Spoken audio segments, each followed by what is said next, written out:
এখন এই চরিত্র হেফাজত করার সবচেয়ে সেরা পদ্ধতি কি? বিবাহ শাদী না? চরিত্র হেফাজত করার সবচেয়ে সেরা পদ্ধতি কি?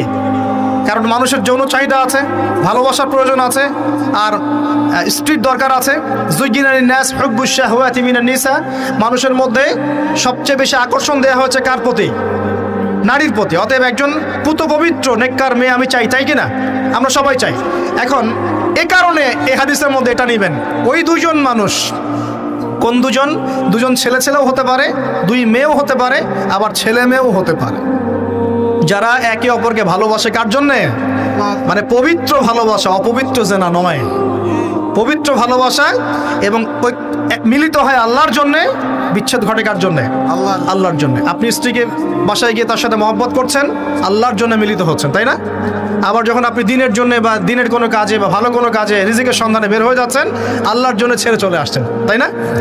তো এই যে দেখেন, চরিত্র হেফাজত করার কথা যেমন এখানে আছে হাদিসে, আবার এটাও আছে চরিত্র কিভাবে হেফাজত করবেন? পবিত্র ভালোবাসার মধ্য দিয়ে। আল্লাহ পাক তৌফিক দান করুন। তো পবিত্র ভালোবাসা কোথায় পাবেন? বিবাহ শাদী করুন। এরপর কি লাগে? এরপর লাগে আমাদের অর্থনীতি। কি লাগে? অর্থনীতি লাগে না? এখানে আছে অর্থনীতির বিষয়, শোনেন। রাজুলুন তাসাদ্দাকা বিসাদাকাতিন।